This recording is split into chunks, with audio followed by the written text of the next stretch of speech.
In Desire2Learn, Dropboxes are great for collecting student-submitted assignment files. If an instructor only wishes to read these files in order to assign a grade and perhaps provide some text commentary, that can be done without downloading the files themselves.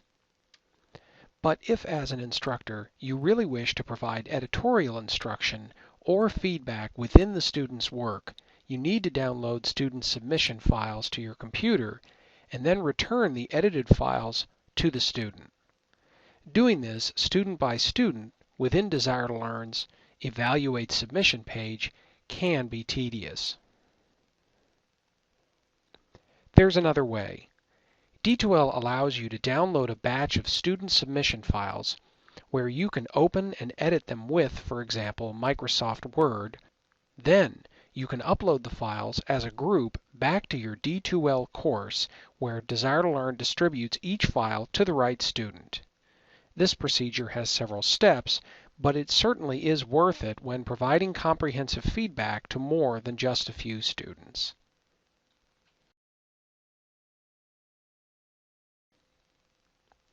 In this demonstration, I show how to download students' files as a set, open those files with an appropriate application, add editorial feedback within them, upload them back into D2L, and then add students' individual grades using the Evaluate Submissions page for each student.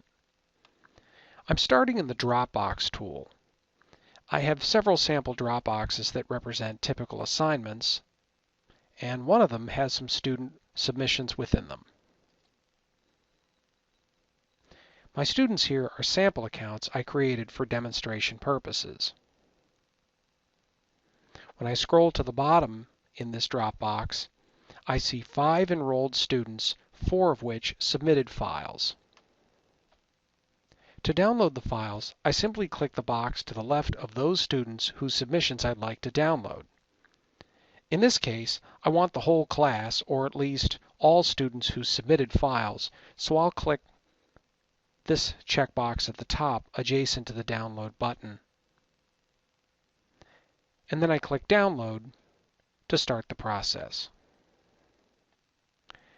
Desire2Learn supplies me with a link to a .zip or zip file. When I click it, a copy of the file is saved to my browser's default download location on my hard drive.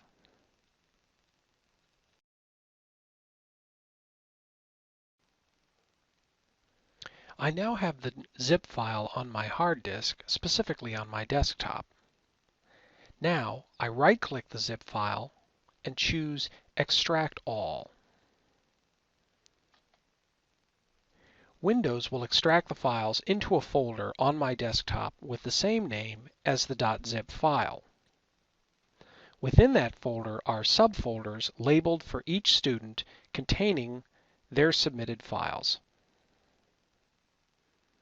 This window shows the open master folder with the individual subfolders for students, and this is the icon for the master folder.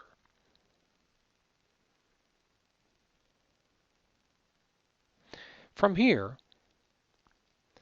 I can see each individual student submission file,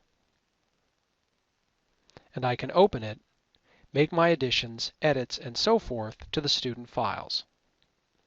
This file is a .docx file, so my computer knows to open it with Microsoft Word. Here I can use Word's markup features.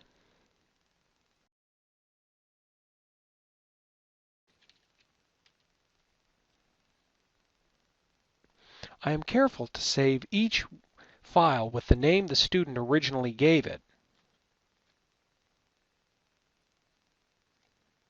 A nice feature is that D2L supplies me with an index file in HTML format that provides me a brief overview of all the submissions. The students, file names, submission times, and any comments students made when they submitted the file. If I click on this file, it opens in a default web browser. That's handy to have.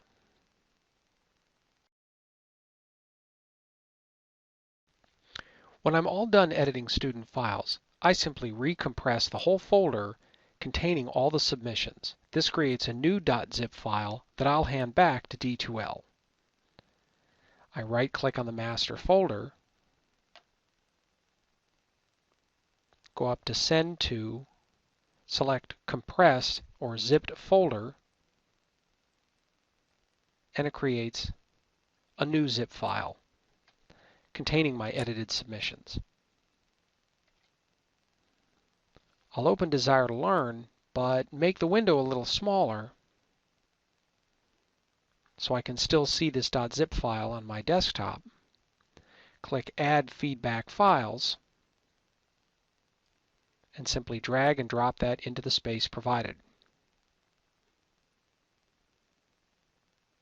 Scroll down, click the blue Add button, and Desire2Learn accepts the files back as feedback files.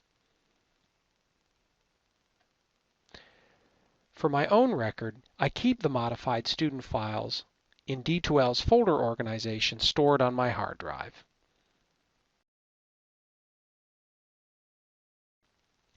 Since I have this Dropbox connected to the course gradebook, I will go into each Evaluate Submission page to enter a grade. While I'm there, I can double check down in the right-hand corner to make sure that each student will receive their respective file with my commentary added. It looks like Desire2Learn has properly matched each file to each student. If Desire2Learn has trouble matching a file to a student for any reason, it will ask you to manually choose which student should receive the file.